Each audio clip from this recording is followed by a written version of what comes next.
Muito bem, nós vamos orar a Deus, pedindo a bênção de Deus para a nossa aula, amém? Para Deus estar falando o nosso coração pela palavra dEle, iluminando a nossa mente para a compreensão das Escrituras, para o entendimento da palavra de Deus, amém? Senhor, muito obrigado por mais esse dia, por esta manhã, pela oportunidade que temos de estarmos reunidos aqui para continuar o estudo, ó Deus, da Tua Palavra, do livro de Apocalipse, e queremos pedir a Tua bênção sobre esta aula, que o Teu Espírito possa, ó Deus, iluminar a nossa mente para a melhor compreensão da Tua Palavra. Abençoa os Teus servos que estão aqui, aqueles que ainda irão chegar, seja com cada um em nome de Jesus. Amém. Amém. Nós terminamos a aula passada observando algumas figuras que são interpretadas no livro do Apocalipse pelo próprio Apocalipse. Isso é bastante interessante, porque quando uma figura é interpretada, nós não podemos dar outra interpretação. Isso aqui no contexto diferente. Por exemplo, nós vemos a interpretação um semelhante ao Filho do Homem. Quem é esse semelhante ao Filho do Homem? A própria Apocalipse diz que é Jesus Cristo, o Filho de Deus. Os 7 candeeiros de ouro, que são esses 7 candeeiros de ouro? Apocalipse 1:20 diz que os 7 candeeiros de ouro são as 7 igrejas que estavam lá na Ásia Menor. As 7 estrelas na mão do Senhor representam os mensageiros da igreja, os anjos daquela igreja, provavelmente os líderes daquela igreja. Há uma discussão ainda maior sobre isso aqui. As 7 lâmpadas de fogo que agem diante do trono de Deus representam os 7 Espíritos de Deus. Isso é o Espírito de Deus na sua plenitude, na sua totalidade.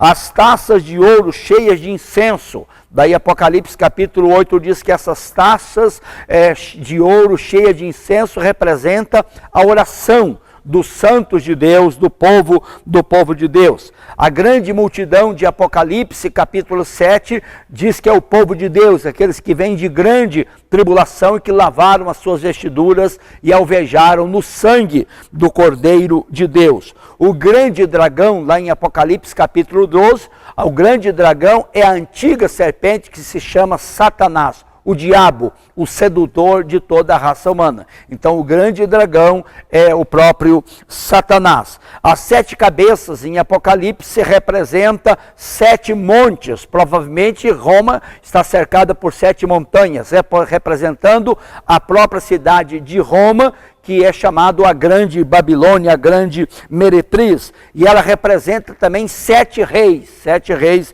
diz o texto sagrado. Os 10 chifres lá de Apocalipse, capítulo 12, 3 e capítulo 13, representa 10 reis, diz o texto sagrado. E as águas na qual a grande meretriz está ali, então representa povos, multidões, nações e línguas. Estas figuras, então, elas são interpretadas no próprio livro de Apocalipse. É o próprio livro que dá a interpretação dessas figuras. Como eu disse, quando uma figura é interpretada, nós não temos o direito de dar outra interpretação, se a própria Escritura Sagrada já deu a interpretação para aquele texto. Hoje nós vamos entrar então no próprio livro de Apocalipse, lendo aqui Apocalipse capítulo 1. Primeiramente vamos ler do versículo 1. Vamos ler do 1 até o 8, vamos ler esse texto, vocês que estão com a Bíblia aí, vamos abrir as nossas Bíblias no livro de Apocalipse, o capítulo 1, e leremos então do versículo 1 até o versículo de número 8, inicialmente. Amém? Diz assim o texto: revelação de Jesus Cristo que Deus lhe deu, para mostrar aos seus servos as coisas que em breve devem acontecer, e que ele, enviando por intermédio do seu anjo, notificou ao seu servo João, o qual atestou a palavra de Deus e o testemunho de Jesus Cristo, quanto a tudo o que viu. Bem-aventurados aqueles que leem e aqueles que ouvem as palavras da profecia e guardam as coisas nelas escritas, pois o tempo está próximo. João, as 7 igrejas que se encontram na Ásia, graça e paz a vós outros da parte daquele que é, que era e que há de vir, da parte dos 7 espíritos que se acham diante do seu trono, e da parte de Jesus Cristo, a fiel testemunha, o primogênito dos mortos e o soberano dos reis da terra. Aquele que nos ama e pelo seu sangue nos libertou dos nossos pecados e nos constituiu reino, sacerdotes para o seu Deus e Pai. A ele a glória e o domínio pelos séculos dos séculos. Amém. Eis que vem com as nuvens, todo olho o verá, até quantos o traspassaram, e todas as tribos da terra se lamentarão sobre ele, certamente. Amém. Eu sou o Alfa e o Ômega, diz o Senhor Deus, aquele que é, que era e que há de vir, o Todo-Poderoso. Que Deus abençoe a sua bendita palavra no nosso coração. Tem um livro que foi escrito mais ou menos, ou melhor, traduzido no Brasil, há 40 e poucos anos atrás, de Arthur Brumfield. O título do livro é O Futuro Glorioso do Grande Planeta Terra. Esse livro foi muito lido naquela época. É um comentário de Apocalipse. O autor do livro é um homem bastante erudito. A linha de interpretação de Arthur Brumfield não é muito aceita pela uma grande maioria de intérpretes de Apocalipse, porque ele tem essa linha chamada pré-milenista, pré-tribulacionista, mas o livro tem muitas informações muito importantes, esse livro de Arthur Brumfield. E é interessante que ele, falando sobre o capítulo 1 de Apocalipse, ele diz o seguinte: o primeiro capítulo é provavelmente o mais importante do Apocalipse. Contém as chaves que abrem as portas para todos os demais quadros. Se o leitor, segundo Arthur Brumfield, conseguir dominar-se esse primeiro capítulo, o restante do livro será mais fácil de entender. Sem dúvida nenhuma que o primeiro capítulo traz muitas informações preciosas, inclusive informações doutrinárias, porque você vê que nesses primeiros aquele poderoso está aqui, nenhum, e a própria pessoa do Espírito Santo representado aqui nesses 7 Espíritos de Deus. Então a Trindade já está presente aqui, mas não só a Trindade, a questão da própria morte de Jesus está aqui, aquele que pelo seu sangue nos libertou dos nossos pecados. A palavra de Deus diz que Jesus é o primogênito dos mortos, o primeiro a ressuscitar dos mortos. Então tem muitas informações importantes aqui no livro, no primeiro capítulo de Apocalipse. E a partir do versículo 9 até o versículo 20, essa visão do Jesus glorificado, ela vai ser mencionada nos capítulos 2 e 3. Jesus vai se identificar nessas 7 cartas às igrejas da Ásia Menor com algum desses aspectos aqui da visão de Jesus, o glorificado. Então, sem dúvida nenhuma que a compreensão desse primeiro capítulo é muito importante para um bom entendimento do livro de Apocalipse. O primeiro capítulo informa, primeiro, o que é o livro? O livro é uma revelação de Jesus Cristo. Daí começa com essa primeira palavra, revelação, que é a palavra Apocalipse, né? Revelação de Jesus Cristo. Então o livro é uma revelação, e uma revelação de Jesus Cristo. De onde proveio essa revelação? É uma revelação de Jesus Cristo que Deus, isto é, Deus o Pai, lhe deu para mostrar as coisas que em breve deve acontecer. Então, sobre versos, sem dúvida nenhuma, o livro de Apocalipse vai tratar de coisas que hão de acontecer, sobre as coisas que em breve, taxos, a palavra grega, a palavra tax em português vem dessa palavra, né? Você está com pressa, então o ônibus está demorando, você pega um táxi, uma condução rápida. Então, as coisas que em breve deve acontecer. Trata, sem dúvida nenhuma, em grande parte, de coisas futuras. E o versículo interessante aqui, o versículo 19 de Apocalipse capítulo 1, fornece, vamos dizer assim, um esboço do livro. Observe os irmãos aqui. Versículo 19 diz: escreve, pois, as coisas que viste, que está no capítulo 1, a visão de Jesus Cristo glorificado. As coisas que são, representando no capítulo 2 e 3 as igrejas que existiam na Ásia Menor e as coisas que hão de acontecer depois destas. Então observa que nesse capítulo aqui a gente encontra então as coisas que vistes, a visão de Jesus, o glorificado, algo que já aconteceu, as coisas que são, que estava representado em Apocalipse 2 e 3, aquilo que se passava, que acontecia nas igrejas da Ásia Menor, e as coisas que hão de acontecer depois destas. É uma coisa simples, mas, por exemplo, não podemos dizer que tudo que está em Apocalipse, conforme diz os dispensacionalistas, do capítulo 4 até o versículo 19, como se nada tivesse acontecido. Daí o grande espinho na interpretação dessas pessoas é principalmente Apocalipse capítulo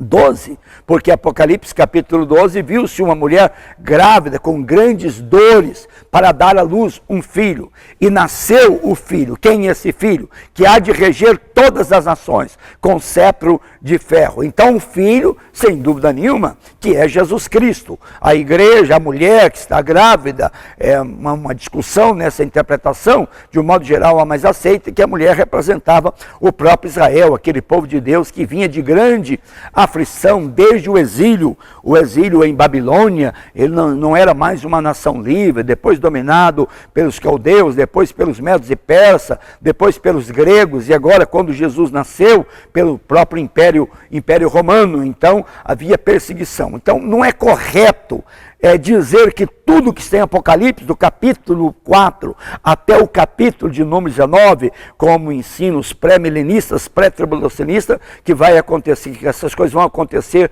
nesses 7 anos, chamados de grande tribulação. Não é bem assim. Mas de um modo geral, no esboço, o capítulo 1 trata das coisas que já estavam acontecendo, tinha acontecido, capítulo 2 e 3 daquelas que são, e uma grande parte, sem dúvida nenhuma, de Apocalipse, de coisas que haveriam de acontecer, e algumas já estavam acontecendo, como a grande Babilônia já está presente, porque a grande Babilônia, segundo a própria interpretação, é a grande cidade, a cidade de Roma. Então tem que ter um pouco de cuidado nessa interpretação. O versículo 20 é precioso, porque mostra então, ilustra as regras de interpretação, explicando as próprias figuras, né? Nós já lemos aqui o versículo 20, quanto ao mistério das 7 estrelas, que viste na minha mão direita, e aos 7 candeeiros de ouro, as 7 estrelas são os anjos das 7 igrejas, e os 7 candeeiros são as 7 igrejas. Então,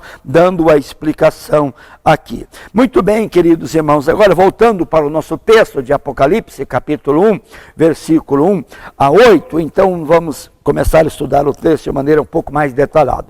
Os 4 primeiros versículos respondem 4 perguntas importantes para a compreensão do livro de Apocalipse. Primeiro, qual é o significado de Apocalipse? Nós já falamos sobre isso. É uma revelação, e é uma revelação de Jesus Cristo. A palavra Apocalipse é uma palavra transliterada da língua grega para o português e significa literalmente tirar o véu, desvendar, revelar, mostrar aquilo que estivera encoberto, oculto. Então é uma revelação, é o tirar a cortina, é o desvendar para a compreensão. Só nesta palavra nós já podemos perceber a importância desse livro. Porque se o livro é uma revelação, e uma revelação de Jesus Cristo, que Deus, o Pai Deus, para mostrar aos seus servos, aos dulos de Deus, as coisas que em breve devem acontecer, então nós já podemos perceber como esse livro é valioso, como esse livro, sem dúvida nenhuma, é importante. De quem é a mensagem do Apocalipse? É uma mensagem de Jesus Cristo. Amém? Glória a Deus. Revelação de Jesus Cristo. E se é uma mensagem de Jesus, ela é preciosa. E além de ser de Jesus, ela vem da parte de Deus, através, diz o texto, de um anjo e pela mediação de João. Então, muitas figuras apresenta aqui. É uma revelação de Jesus Cristo, que Deus, o Pai, deu para mostrar aos seus servos as coisas que devem em breve acontecer, diz o texto sagrado, através de um anjo pela mediação de João. Então, 4 figuras importantes aqui: Jesus Cristo, Deus, o Pai, o anjo que traz essa revelação e o apóstolo São João, dirigida aos dulos de Deus, aos servos de Deus. Nós somos esses servos de Deus. A gente diz assim, às vezes alguém que domina a língua grega fica preocupado. Quando eu digo ao servo de Deus, eu digo dulo. Dulo é servo no singular, duli. Daí seria no plural a palavra, mas deixa para lá, isso aí não tem muita preocupação com isso. Agora, duloi seria o plural da palavra.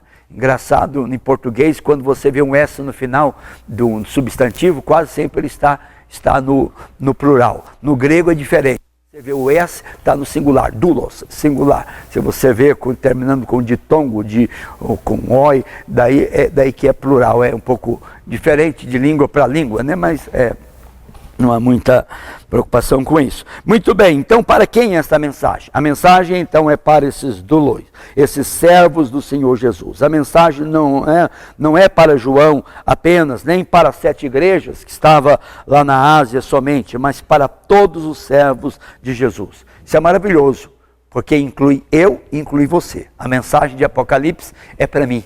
A mensagem de Apocalipse é para você. A mensagem de Apocalipse é para todos os servos do Senhor Jesus Cristo. Então, sem dúvida nenhuma, é muito importante isso aqui.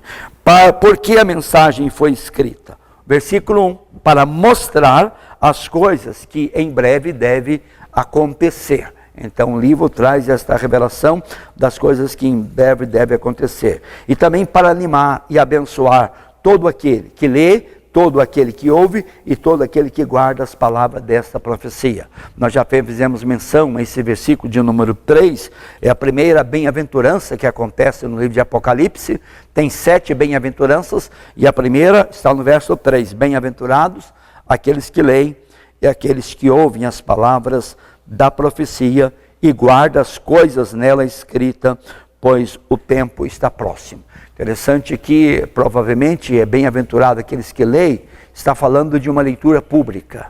E é bem-aventurados os que leem, e aqueles que ouvem, e aqueles que guardam a palavra da profecia. Hoje é tão fácil para nós, né, meus queridos irmãos? A gente lê a Bíblia Sagrada, tem Bíblia à vontade. Lá na secretaria está um montão de Bíblia ali, de quase meio metro de altura, dos irmãos que esquecem a Bíblia aqui. Depois esquece até de pegar, porque parece que tem várias em casa. Mas, queridos irmãos, a Bíblia, que hoje é uma coisa tão baratinha, você compra a Bíblia até de R$5, certo? R$6, mas a Bíblia, antes da imprensa, era uma coisa caríssima. Antes do século XVI, no século XV, XIV, né, todo mundo não tinha uma Bíblia, não. Eles tinham uma Bíblia manuscrita, escrita à mão, e tinha uma corrente, e tinha um cadeado, elas ficavam trancadas no púlpito das igrejas, meus queridos irmãos. Não tinha acesso a essa escritura. Depois do século XVI lá, com a tradução do próprio Lutero lá, que já foi impresso a Bíblia, tornou-se uma coisa, mas no primeiro século, segundo século, esses escritos, esses manuscritos, né? Então era difícil. Daí, por exemplo, quando o manuscrito, Paulo escreveu uma carta, aquilo ia ficando meio desgastado, então alguém ia copiando aquilo novamente, copiava aquilo, os copistas copiavam o manuscrito, copiava outro, ia copiando, aquilo outro vai desgastando, então vai. É por isso que às vezes há um estudo da crítica chamada textual do texto bíblico, porque quando você está copiando uma coisa, há tendência às vezes de trocar uma letra, certo? Essa possibilidade existe, esquecer, então daí os eruditos estudam muito essa questão dos chamados textos original. Nós não temos nenhum texto original. Nós temos cópia dos originais. Porque esses originais, à medida que eles iam sendo, desgastava, acabava. Então, nós temos as cópias desses documentos originais. Daí tem muitas cópias. Do Novo Testamento tem em torno de 5 mil cópias. Tem muito documento. Como? De pedaços, não de integral. Nós já temos aí já quarto século completo, né? Tradução da Vulgata, outras traduções de outros documentos que encontraram, mas temos em torno de 5.000 pedaços, vamos dizer assim, do Novo Testamento, e lá depois do quarto século já tem documentos inteiros. Mas muito bem, isso é apenas mais uma informação. Vamos lá, algumas observações então finais sobre os versículos introdutórios. Bem-aventurado.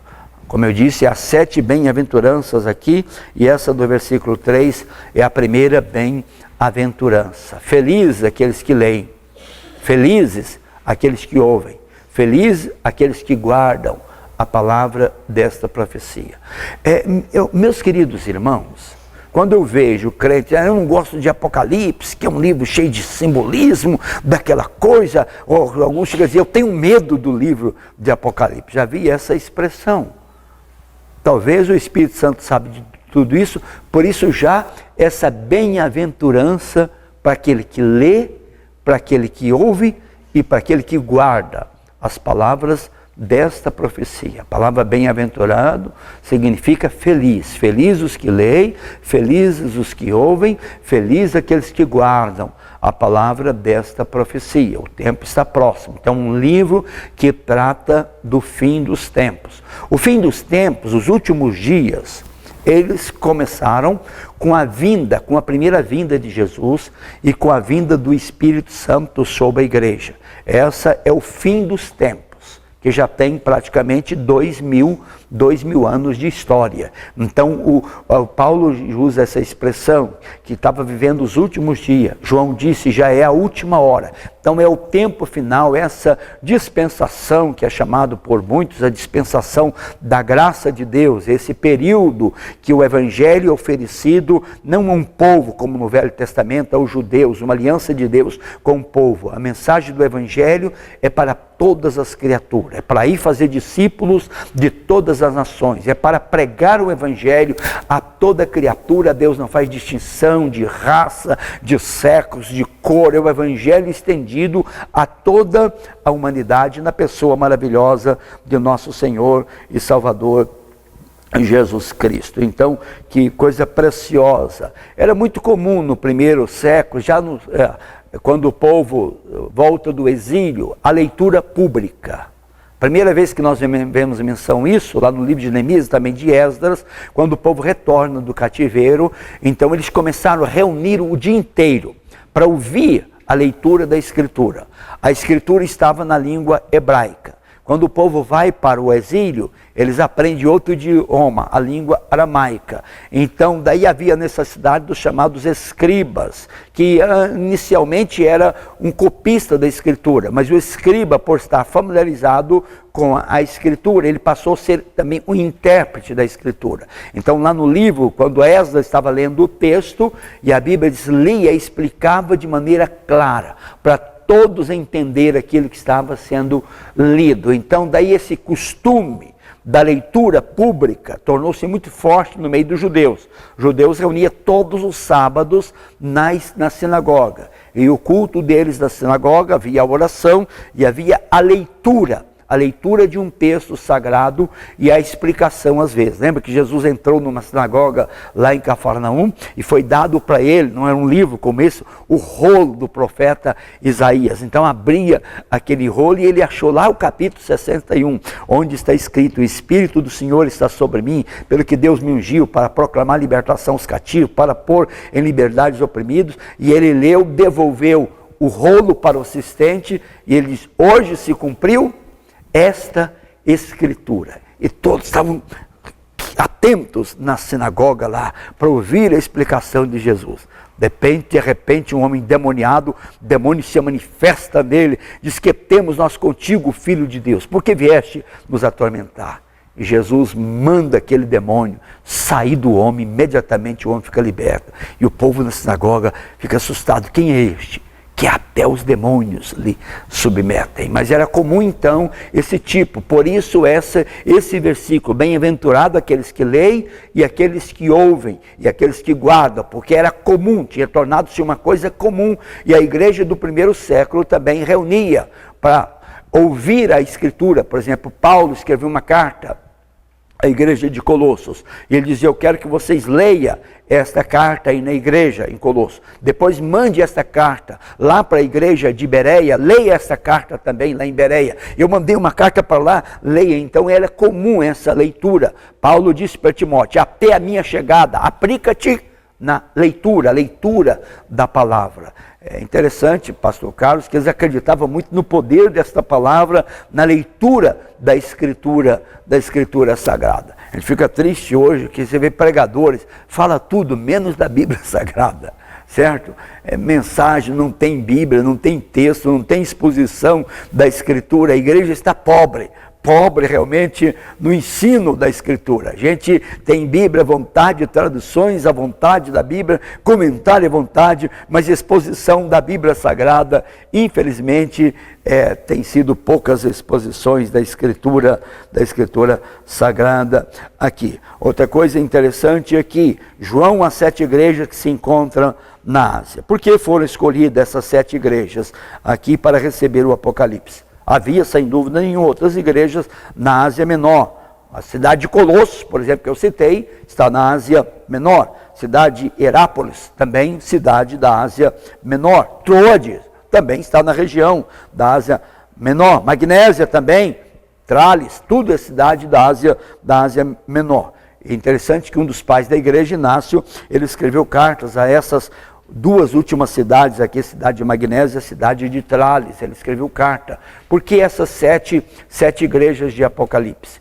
Se você pegar um mapa mais ou menos, começando da cidade de Éfeso, passando por Esmirna, quase não cria de maneira muito redonda assim, mas um círculo. Começa com a igreja de Éfeso, terminando com a igreja de Laodiceia. Porque o número 7, heptá é a palavra. A pessoa pronuncia heptá, mas em grego é heptá. Significa 7 em grego, né? Então o 7 está presente em todo o livro de Apocalipse. Vamos lembrar alguns 7 que estão no livro de Apocalipse. Os 7 Espíritos de Deus, as 7 igrejas da Ásia Menor, 7 candelabros, as 7 estrelas, as 7 trombetas, os 7 selos, as 7 taças, 7 chifres. Então o 7 é muito presente no livro de Apocalipse. O número é significativo, muito significativo.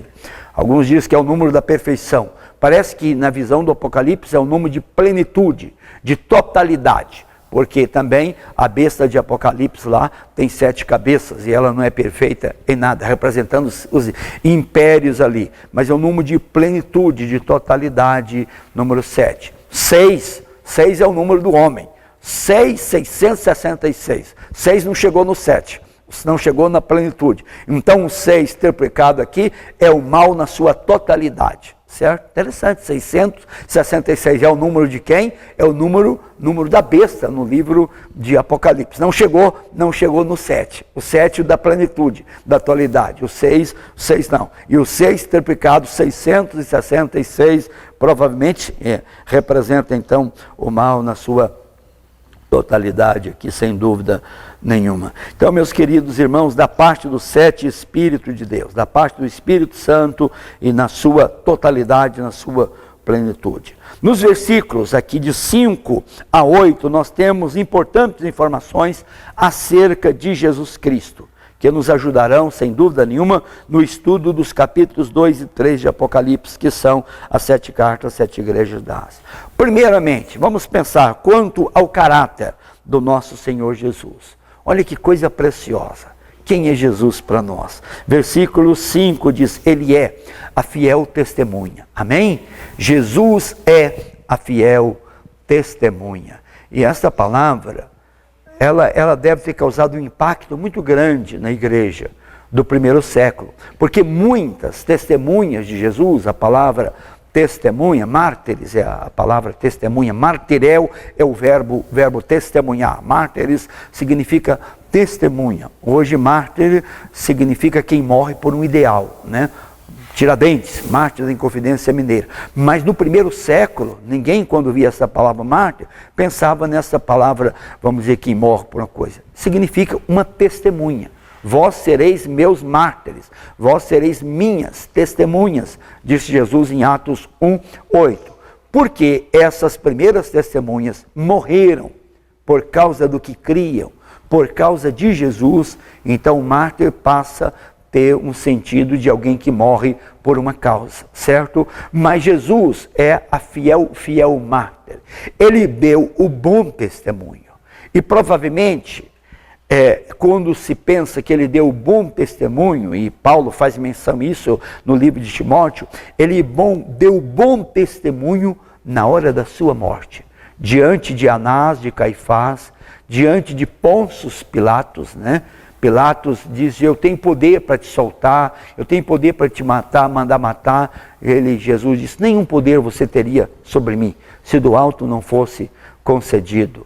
Pilatos fica assustado com aquilo, da serenidade, da tranquilidade de Jesus, quando está sendo julgado para ser sentenciado à morte. Ele é a fiel testemunha, mesmo diante da morte, mesmo diante da possibilidade da cruz, da crucificação, ele continua sendo fiel no seu testemunho. Isso é precioso. Isso para a igreja deve ter causado um impacto tremendo, porque a igreja estava sendo perseguida por causa de Jesus. E quando Jesus se identifica como a fiel testemunha, não havia testemunhas morrendo por causa de Jesus, mas o primeiro que enfrentou a morte por causa da fidelidade foi o Senhor Jesus. Isso deve ter causado um impacto forte, essa maneira de Jesus se identificar aqui como a fiel testemunha. Mas é interessante também que ele é o primogênito dentre os mortos.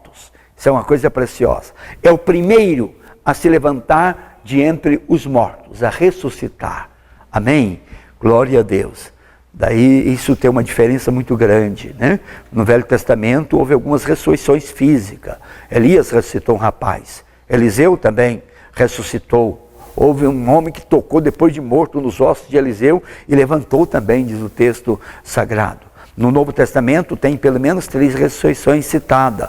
A filha de Jairo, que já havia falecido, aquele rapaz estava sendo levado já para ser sepultado, filho de uma viúva, e também Lázaro, que já estava sepultado há 4 dias. Mas todas essas ressurreições, tanto do Velho Testamento como do Novo Testamento, pessoas ressuscitaram no mesmo corpo físico que tinha morrido. Foi uma reanimação daquele corpo. Mas quando Jesus se levanta de entre os mortos, é o primeiro a ressuscitar num corpo, vamos dizer assim, imortal, num corpo incorruptível, embora o corpo dele não experimentou a corrupção, conforme diz o Salmo de número 16. Deus preservou o corpo dele lá sem, vamos dizer assim, apodrecer, começar a apodrecer. Mas, meus queridos irmãos, ele é o primogênito dos mortos, ele é o primeiro a se levantar. Hoje é o domingo da Páscoa, hoje é o domingo da ressurreição. A Páscoa para nós hoje, para os judeus, a Páscoa representa a libertação da escravidão do Egito. Para nós a Páscoa representa a libertação da escravidão do temor da morte. Amém? Jesus ressuscitou.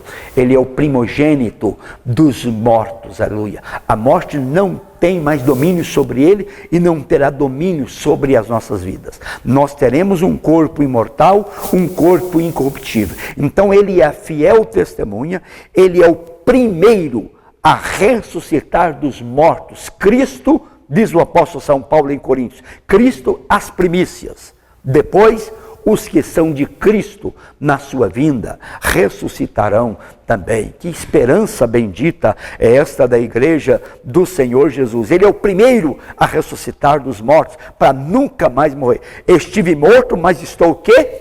Vivo. E tenho nas minhas mãos a chave da morte e do Hades, do inferno. Ele tem poder sobre a morte, sobre o mundo dos mortos, essa é a ideia de Hades aí. Mas ele é a fiel testemunha, ele é o primogênito dos mortos, e ele é também o quê? Ele é o soberano dos reis da terra. Amém? Glória a Deus. Ele é o soberano. E quando eu leio isso aqui, eu fico pensando, que revelação espetacular. Aquele pobre moribundo, salteador, que foi crucificado ao lado de Jesus. Jesus foi crucificado ao lado de 2 malfeitores. enquanto um escarnecia, se tu és o Cristo, o Filho de Deus, desce dessa cruz, salva você mesmo e a nós também. Mas aquele outro, repreendendo o amigo, diz, tu não temes a Deus, estando debaixo de igual sentença? Nós merecemos estar aqui. Nós transgredimos a lei romana, então as leis aí do país, mas esse aí não, ele nunca pecou. Olhando para Jesus, disse, Senhor, lembra-te de mim, quando vieres no teu reino. Quando vieres no teu reino. Que coisa, aquele ladrão entende que aquele homem que está crucificado, com o corpo ensanguentado, é rei. É o rei dos reis, que ele tem um reino e que um dia ele virá deste reino, aleluia, para buscar o seu povo. Lembra-te de mim quando vieres no teu reino. Quando Jesus faz uma afirmação espetacular, amém, amém. Em verdade te digo que hoje estarás comigo no paraíso, aleluia. Eu vou te introduzir ao paraíso de Deus. Que coisa preciosa. Esse homem entendeu que Jesus é o soberano dos reis da terra, aleluia. Ele é a fiel testemunha, fiel até a morte. Ele é o primeiro a ressuscitar dos mortos, ele é o primogênito dos mortos, mas ele é o soberano dos reis da terra. Não é nenhum faraó, não é nenhum Nabucodonosor, não é nenhum César, não é nenhum Domiciano, não é nem Napoleão, não é ninguém.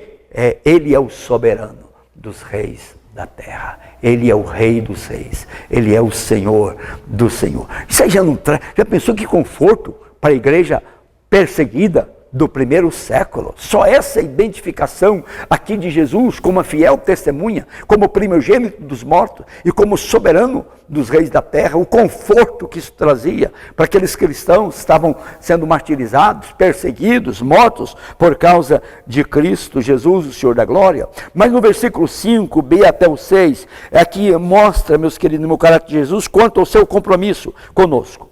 Primeiro, diz o texto sagrado, ele nos ama, aleluia. Olha, e da paz de Jesus é fiel testemunho e progênito dos mortos, o soberano rei da terra, aquele que nos ama. Amém? Glória a Deus, glória a Jesus. Deus nos ama, nós temos valor para Ele. Isso é precioso, amém? A gente canta um corinho, né? Que o Espírito de Deus está na nossa vida, que você tem valor para Deus. Nós temos valor, mas todos nós temos valor para Deus, amém? Porque Ele nos ama, glória a Deus. Tem muita gente que tem uma experiência muito triste nesse mundo, gente que é rejeitado pela mãe, rejeitado pelo pai, tem gente rejeitada por avô, tem gente rejeitada pela sociedade, gente, mas importante, quando olha diante de Deus, todo mundo tem valor diante de Deus. Aquele que nos ama, isto é, aquele que ama a quantos? Ele ama a todos. Ele amou o mundo de tal maneira que deu o seu Filho único, para que todo que nele crê não pereça, mas tenha vida eterna. Nós temos valor para Deus. Deus nos ama. Amém? Deus nos ama todos. Achei interessante ouvindo uma entrevista desse escritor que vende livro que não acaba mais. Paulo Coelho, grande escritor de livro de autoajuda, de tanta coisa, e ele estava num canal de televisão dando uma entrevista lá, e o jornalista lá perguntou, o que é que você acha, Paulo Coelho, desse pessoal da Igreja Universal, do Reino de Deus? Eu acho que o intérprete estava esperando que ele viesse criticar, um negócio bem descontraído ali, mas o Paulo Coelho diz, esse pessoal presta um grande serviço para a comunidade. O jornalista assustou, e por quê? Diz, não, porque ele chega para todo mundo e diz assim, Jesus te ama. E ele diz, isso faz bem para qualquer pessoa nesse mundo. Achei interessante o que Paulo Coelho disse, aleluia. E é verdade, você pode dizer para qualquer pessoa nesse mundo, Deus te ama, Jesus te ama. Ele pode não gostar do tipo de vida que a pessoa está levando, das drogas que ele está usando, dos crimes que a pessoa está cometendo, mas não é mentira. Você pode dizer para qualquer cidadão dessa face da terra, Jesus te ama, porque aquele que nos ama Todo mundo tem valor para Ele. Amém? Que coisa preciosa. Isso é precioso. Então diga para as pessoas, Jesus te ama. Amém? Você pode falar para todo mundo, Jesus te ama. Você está dizendo uma verdade que é baseada aqui no livro de Apocalipse, o livro da revelação.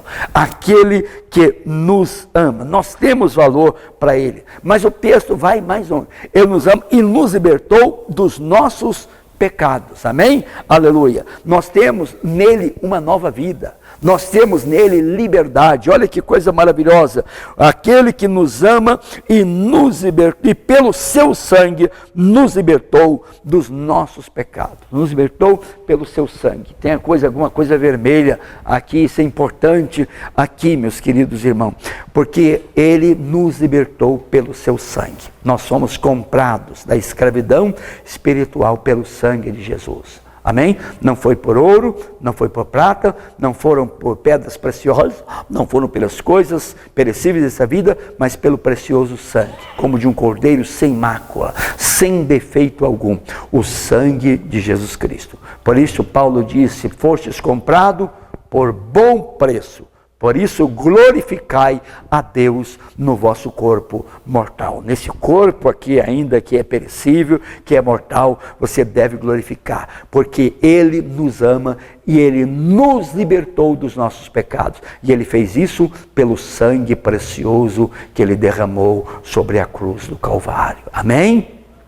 Glória a Deus, isso alegra o nosso coração, sabendo que Ele nos ama e que nós fomos libertos. Ninguém precisa viver na escravidão mais do pecado. Amém? O sangue de Jesus. Um grande pregador, faz tempo que eu não vejo ele, Paulo Roberto, se eu estou equivocado no nome dele. Esse querido irmão converteu há muitos anos atrás, mais de 50 anos atrás.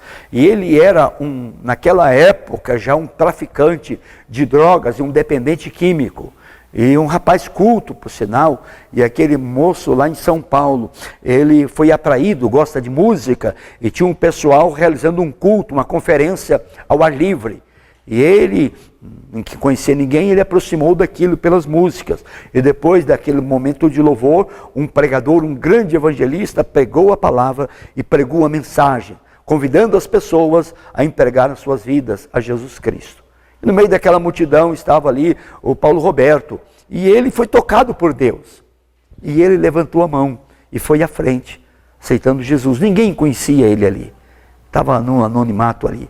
Quando ele estava saindo, era um rapaz bonito, simpático, uma irmã, no meio daquela multidão, chamou aquele rapaz e disse, jovem, eu vi você recebendo Jesus, mas você é um jovem, você vai ter muitas tentações, provações, mas você, quando você for tentado a voltar a pecar, estava com uma carteira de cigarro no bolso, a fumar, você diga assim, o sangue de Jesus tem poder. E o Espírito Santo gravou aquilo na vida do Roberto. E quando ele foi depois pegar um cigarro para fumar, ele lembrou da expressão da mulher, o sangue de Jesus tem poder. Ele jogou aquele maço de cigarro fora. Depois ele sentiu, convidado por um colega a usar, injetar droga. Ele via a palavra, o sangue de Jesus tem poder. Ele diz, o sangue de Jesus tem poder. E ele não injetou a droga. Resumindo a história, esse homem tornou-se um grande missionário.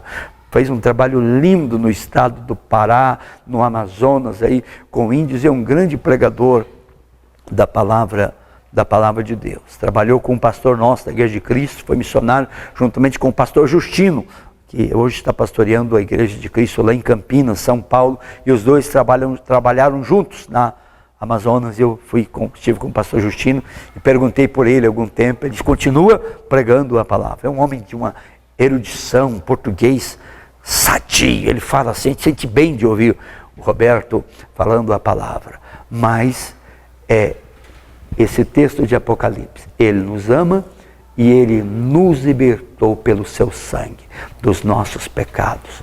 Há poder no sangue de Jesus, há poder sim, força sem igual, como diz o poeta do nosso belo hino do cantor e da harpa. Então, meus queridos irmãos, mas além dele nos amar, além dele nos libertar dos nossos pecados, pelo sangue de Jesus, ele nos constituiu diz o texto aqui, reino, sacerdotes, para o seu Deus e Pai.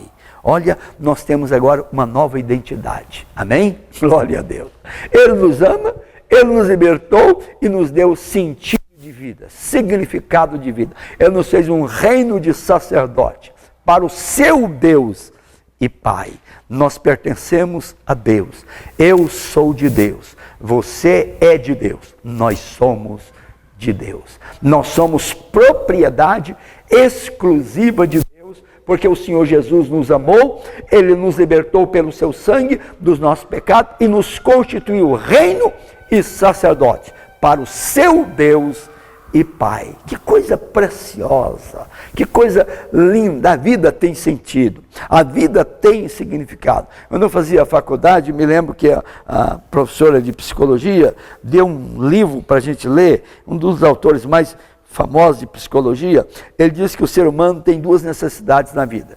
Ele tem necessidade de segurança e significado. Se ele tiver essas duas coisas, a vida tem sentido. Se ele não sente seguro e não tem sentido, significado da vida dele, então vira uma miséria. Mas, meus queridos irmãos, Deus deu para nós segurança, porque Ele nos ama, Ele nos libertou do nosso pecado, pelo sangue dele, e Ele deu sentido, significado para a nossa vida. Ele nos fez um reino de sacerdote para o seu Deus e Pai. Nós somos úteis aqui nesse mundo. A vida passou a ter segurança, a vida passou a ter significado em Cristo Jesus. Segundo esse psicólogo, as duas necessidades mais básicas do ser humano, Cristo supriu todas elas por nós na cruz do Calvário. Amém? Glória a Deus. Que coisa preciosa, meus queridos irmãos. Por isso vai terminar esse texto aqui com essa chamada doxologia. Amém? Esse pequeno parágrafo aqui, depois de dizer, e nos constituiu reino, sacerdote para o seu Deus e Pai, a Ele o quê? A Ele a glória, o domínio pelo século do século. A Ele a quem, irmãos? Está se referindo a Jesus. A Ele a glória, a Ele o domínio pelos séculos do século. A Jesus a glória. Só pode dar glórias a Deus, porque Jesus é Deus, o Filho de Deus. Então a Ele, diz o texto sagrado, a glória, o domínio. Quando? Pelos séculos dos séculos. E verdade pura. Amém. Glória a Deus. Termina esse belíssimo parágrafo aqui inicial. Que coisa preciosa. Está vendo como o livro de Apocalipse é gostoso? Amém? Só esse comecinho aqui a gente já está, quanta coisa preciosa. Saber que Jesus é a fiel testemunha. Saber que Jesus é o primogênito dos mortos. Saber que Jesus é o soberano dos reis da terra. Saber que Jesus nos ama. Saber que Jesus nos libertou pelo seu sangue dos nossos pecados. Saber que Jesus Cristo deu sentido, significado para a nossa vida, fazendo de nós um reino de sacerdote, para reinar com Ele para sempre. E aí nós adoramos a Ele, dizendo, a Ele seja a glória, a Ele seja o domínio, pelos séculos dos séculos. Amém. Glória a Deus. Agora versículos 7 e 8 de Apocalipse, aqui terminando o nosso parágrafo hoje, versículos 7 e 8, vamos ler mais uma vez. Eis que vem com as nuvens, e todo olho o verá, até quanto o traspassaram, e todas as tribos da terra se lamentarão sobre ele, certamente. Amém. Eu sou o Alfa, o Ômega, o Ômega, diz o Senhor Deus. Todo aquele que, o Senhor Deus, aquele que é, que era e que há de vir, o Todo-Poderoso. Então, meus queridos irmãos, quanto à vinda do Senhor Jesus, Ele virá. E Ele virá, diz o texto sagrado, com as nuvens. Isso é muito interessante, virá com as nuvens. O que significa essas nuvens? Mateus 24 diz, após a tribulação daquele dia, o sol escurecerá, as estrelas cairão do seu firmamento, os poderes do céu serão abalados, então verão o Filho de Deus vindo sobre as nuvens, com poder e grande glória. Quando diz que ele virá com as nuvens, representando toda a sua glória.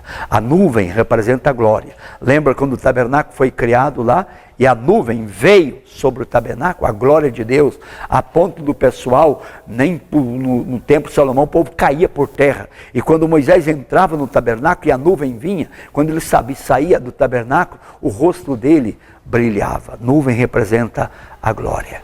Aquele que veio nascendo numa manjedoura e que foi a fiel testemunha e que deu a sua vida por nós na cruz do Calvário. Ele é hoje o primogênito dos mortos.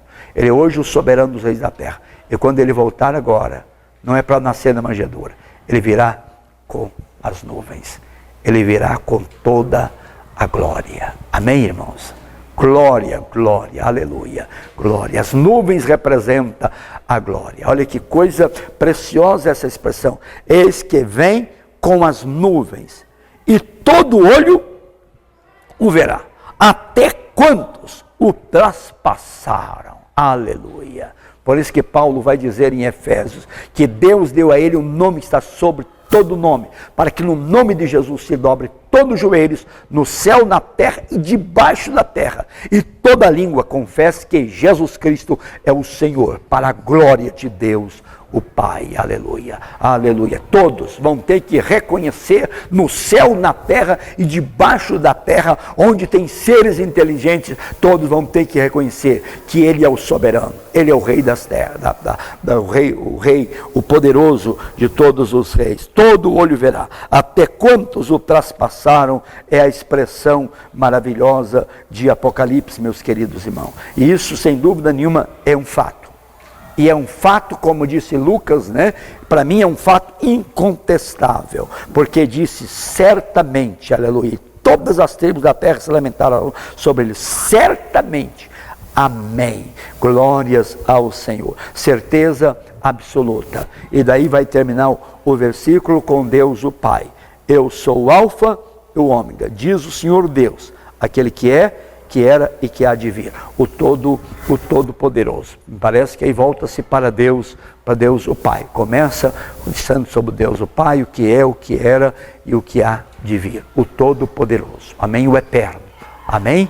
Glória ao Senhor. Então, essa é uma revelação de Jesus Cristo, mas que Deus o Pai deu. E depois de mostrar essa revelação de Jesus, que é Jesus, vai terminar mais ou menos o texto com esse Deus o Pai mais uma vez. O Alfa, o Ômega, o princípio e o fim, o que é, o que era e o que há de vir, o Todo-Poderoso. Aleluia. Glórias ao Senhor, nosso Deus. Na próxima aula, vamos entrar agora nessa visão de Jesus glorificado aí, a partir do versículo 9. Amém? Então, vamos encerrar esse momento agradecendo a Deus, orando por esse privilégio maravilhoso. Nós somos aqui os bem-aventurados, nós somos aqui os felizes. Primeiramente porque estamos ouvindo, certo? Estamos lendo e nós estaremos guardando a palavra desta profecia. Amém? E isso traz felicidade. Eu sou feliz.